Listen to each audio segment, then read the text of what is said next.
Good day guys, today i-discuss natin itong all-new 2024 Triton Athlete.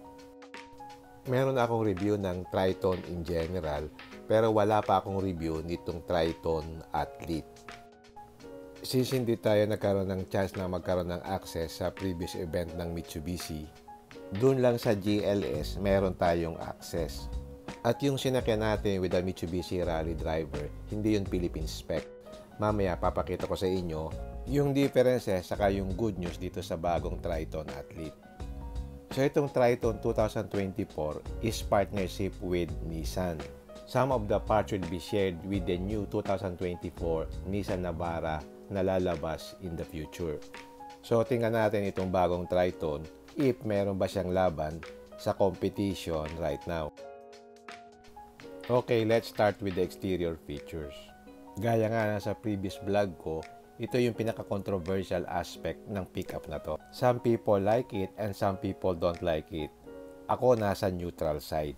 Since I do feel like mag-grow siya in the future at madali lang siyang gawa ng paraan. For sure, maraming mga aftermarket support na lalabas dito. Anyway, for the most part, very modern naman ang pagkakatake ni Mitsubishi dito. Nandiyan pa rin yung dynamic fascia design ng Mitsubishi. Actually, okay naman ang design niya. Ang nagpapa-awkward lang dito, yung placement ng headlight niya. Sana kasama na siya dun sa DRL para mas malinis at mas appropriate tingnan. Okay, punta tayo sa headlight niya. Meron siyang multi-reflector LED headlights. And then, doon sa upper portion ng headlight, meron siyang DRL. And then, doon sa lower part ng bumper, meron din siyang LED fog lamp. As you can see, meron siyang front diffuser design sa harap, which gives it a tougher look. And the side mirror is installed siya with camera and painted black. Wala nga lang siyang paddle lamp unlike the Hilux and Ranger. Pagdating naman sa side, ito yung gusto ko na part. It really looks masculine. Yung girth ng body niya really shows when you see it in person. In terms of dimensions, mas malapad siya ng a few millimeters than the Wildtrak, but mas malapad yung Hilux Conquest. And bagay na bagay yung boxy design cues para dito sa pickup. And in addition, yung door handles niya is painted na in black.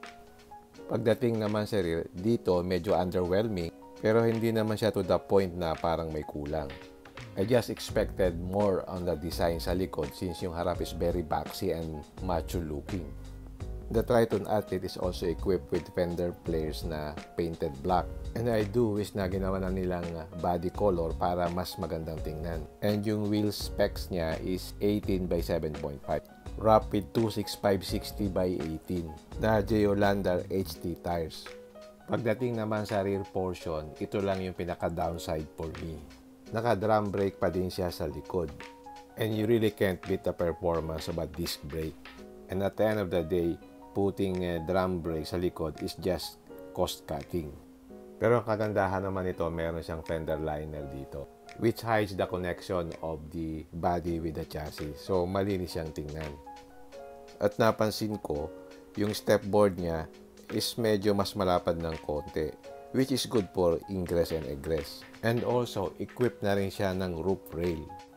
At meron na din siyang sports bar dito sa likod, which complements the look of the pickup truck.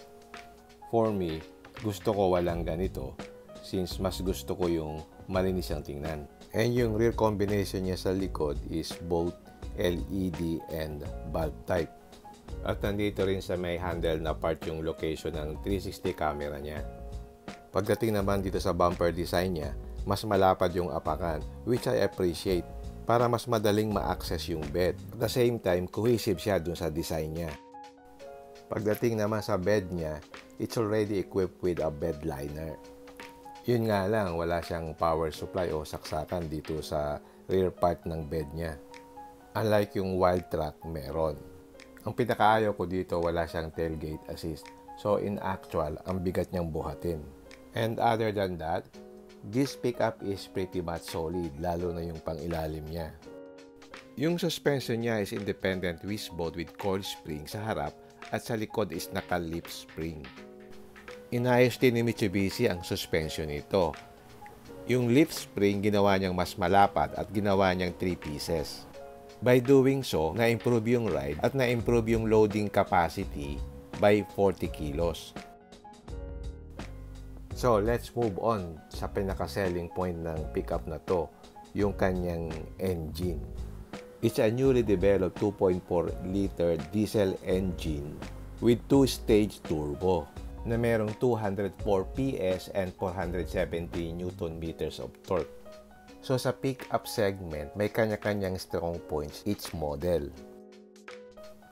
For example, yung Hilux for its loading capacity, while yung Ranger for its riding comfort and refinement, while yung Mazda BT50 at saka yung Isuzu D-Max is the durability of their engine at saka yung fuel efficiency.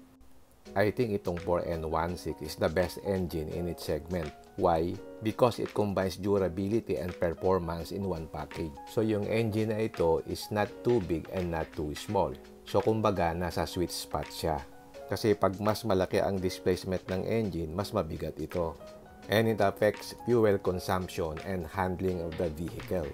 At kapag mas maliit naman ang displacement, stressed yung internal components ng engine. Especially kung naka-turbo. And when it comes to engine technology, ang main competitor niya yung engine ng Raptor sa ng Wildtrak. But if you ask me, I would still prefer this engine than the 2.0-liter bi-turbo ng Ford. Because yung engine nito would really last a long time. Ang advantage naman ni Ford, yung refinement ng engine niya. Sobrang tahimik. So itong 4N16 is second in terms of refinement in the pickup segment. And according to the spec sheet, yung torque niya comes in at early 1,500 RPM as compared to other pickups na lumalabas yung torque at 1,600 to 1,800 RPM pa. And when I got the chance to test drive the single turbo Triton, ang lakas na rin niya. How much more itong bi-turbo? Actually, hindi mo na kailangan ng throttle controller eh. Ganun siya ka-responsive. Pagdating sa transmission, 6-speed automatic transmission siya. At sa pickup segment, halos lahat 6-speed. Ang naiiba lang yung Ranger at saka yung Navara. Na may 7-speed yung Navara at 10-speed yung Ranger.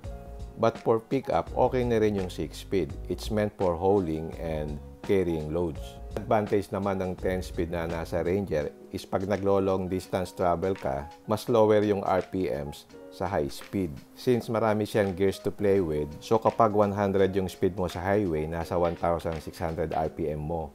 Kaya relax lang yung makina. And it also contributes to fuel efficiency. At pagdating naman sa interior, ito yung pinaka-biggest change from the previous model.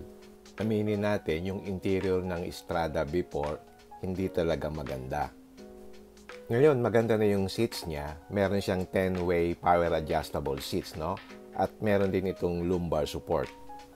Pagpasok mo sa loob, it's really a pickup truck. But it's boxy, angular, and utilitarian.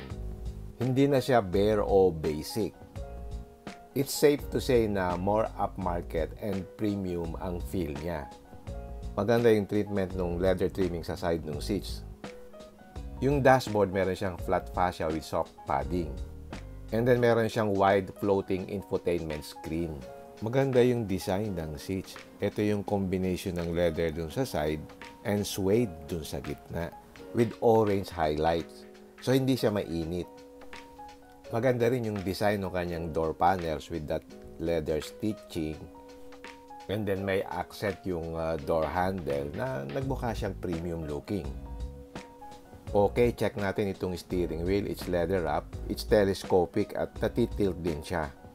Ang nakakalungkot lang dito, tinanggal niya yung paddle shifter, which is known sa Strada dati. At dito naman sa lower portion, nandito yung adjustment ng leveling ng headlight. Nandito rin yung adjustment ng liwanag ng instrument cluster. So, pag ginalaw mo yung switch na yan, may adjust mo yung liwanag niya. Dito sa steering wheel, meron siyang adaptive cruise control button at saka yung audio control buttons. Please note na top of the line siya, kaya electric power steering siya. Nagtataka lang ako, yung instrument cluster niya is still a combination of analog and digital. Hindi pa niya ginawang pure digital. By the way, ang isang gusto ko dito, meron siyang cup holder dito sa may aircon vent. So, pwede kang maglagay ng drinks na pwedeng palamigin. Okay, check naman natin dito sa may bandang itaas. Ang maganda dito, ang headliner niya is kulay black. And then, meron ka ditong lalagyan ng sunglass. Yun lang, hindi LED yung interior lights niya. Meron din siyang vanity mirror dito sa passenger side, pero wala siyang ilaw. Dito naman sa driver side, meron din, pero wala din siyang ilaw. As I said, yung headliner niya is black, which is bagay doon sa kanyang mga sidings at saka doon sa kanyang dashboard. Dalawa din yung compartment niya dito sa dashboard. Meron siya dito sa itaas, and then meron pang glow box dito sa bandang baba. And then meron siyang wireless charging area here sa baba dito. Dito naman sa bandang itaas, nandito yung push start button. Meron din dalawang USB port, isang Type A, saka Type C. And then nandito rin yung switch ng differential lock. Plus meron din siyang 12-volt socket. Dito naman sa center console yung Super Select 4-wheel drive system. At meron siyang 7 drive modes. So, andito yung hill descent control switch saka yung drive mode switch. By the way, manual yung kanyang handbrake, which I like. And then yung kanyang head unit is 9-inch touchscreen na floating ang design. Familiar siya, kamukha siya nung nasa Terra na head unit. So, meron silang cooperation kasi itong Mitsubishi is now owned by Nissan. Yung head unit niya is 9 inches touchscreen with wireless Apple CarPlay and Android Auto. As I said, maganda yung design ng interior niya. It's more upmarket and premium. Meron ding mga hard plastic surfaces, pero meron din namang mga soft touch materials na nalilip yung ambience. So, bale, nilagay niya yung richer feeling materials doon sa mga common touch points like yung door pulls, yung dash fascia, saka yung sa steering wheel. So, it's a huge leap from the Strada's look na hindi nagbago for the last 10 years yata. Okay, check naman natin yung second row seat. Maganda yung bolstering ng seat. And in fact, ito isa sa mga pinakakomportable na backseat ng pickup. Maganda rin yung leg support kasi mataas siya. And then yung design ng door panels follows yung design din dun sa harap. So, magandang execution. Ang hindi ko lang gusto dito yung lock niya ito, parang old school, yung pinipindot na ganyan. Dito sa lower portion, may dalawang USB port saka isang 12-volt socket. At ito yung isang pinaka-good news, yung Philippine Spec Triton Athlete, meron ng blower dito. Unlike yung media unit na walang ganito. So, hindi siya aircon, parang blower lang siya. Ang kagandahan nito, compared sa aircon, meron siyang fan speed. So, nakokontrol mo yung buga ng air, unlike yung aircon nasa likod na hindi. And then, meron dalawang packet dito sa likod. Merong isang malaki na pwedeng iPad at isang maliit na pwede sa cellphone. At dito naman, merong center armrest na may dalawang cubby holes. At dito naman sa likod ng rear seat, nandito yung lalagyan ng tools saka yung jack. I tried to lift yung upuan pero hindi ko siya maitaas. So wala siyang lagayan or compartment dun sa ilalim ng upuan kasi yung ibang pickup meron yan. So let's summarize. I do think that this Triton Athlete is a good value for money. With its asking price of 1.9 million, you really get a lot what you pay for.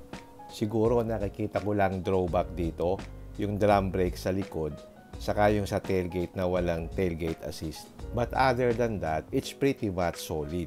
At ang isa pang aspect nito na very underrated, just like the previous model, is yung Super Select system niya. Ang kagandahan sa Super Select system niya is meron siyang central diff lock, which wala yung iba niyang competitors. Siya lang ang merong ganun. And you can use the 4x4 system on the road just like the Ranger Raptor na merong 4A option. At siya lang yung pickup sa segment na pwede mong i-on yung rear diff lock at meron ding option na central diff lock. So yung central diff lock niya is integrated sa Super Select system. And another thing is meron siyang active yaw control. So sa mga Mitsubishi enthusiasts, Alam nila ito, especially yung mga naka-Evo. So it improves cornering by controlling the driving and braking forces between sa left and right wheels niya.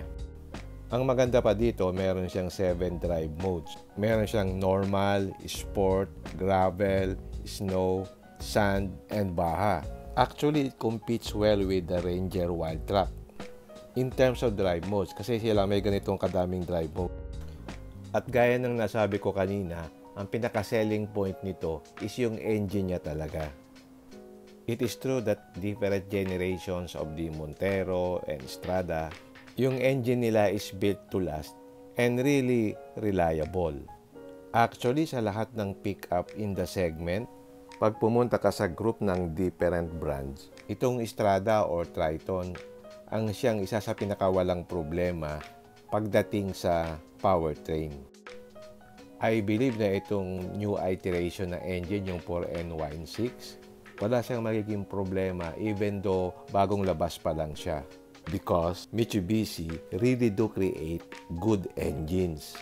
Pagdating naman sa refinement, NVH, and passenger comfort, malaki na rin ang na-improve niya from the previous model. But for me, lamang pa rin ng konti ang Ranger Wildtrak in terms of refinement at yung perfect NVH na hinahanap nyo pagdating sa pickup. Actually, malapit na rin siya, hindi na rin masama. Pagdating naman sa passenger comfort, lalo na sa likod, yung rear seats niya is one of the best in the segment. Actually, very supportive siya at yung angle ng sandalan hindi masyadong naka 90 degrees. At yung space sa loob is generous, better than the Hilux. If you don't mind having a drum brake sa likod, I think substantial siya as a package. Yun nga lang, yung design niya is very controversial. And also, ang appeal niya is very different from other pickups. And marami ding nagtatanong if it can compete with the Raptor. Yes, but only in the engine department lang, for its reliability and performance. But other than that, the Raptor is still the best in terms of tech, comfort, space, and overall refinement. Ang talagang kalaban nito yung Ranger Wildtrak, which is also a great option. So if you want really a peace of mind, go get the Triton because it will really stand the test of time. And before I forget, these are its active safety features. Meron siyang 360-degree camera, meron siyang active stability and traction control, active yaw control, hill start assist, trailer stability assist, hill descent control, meron din siyang emergency assist for pedal misapplication, forward collision mitigating system, meron din siyang blind spot warning system with lane change assist, meron siyang rear cross traffic alert, lane departure warning, auto high beam, at saka parking sensors. Okay, hanggang dito na lang. I hope nakapagbigay ako sa inyo ng idea about this Mitsubishi Triton. Alright, if you like this video, don't forget to like, share, and subscribe. Until next time, see you again my next vlog. Bye!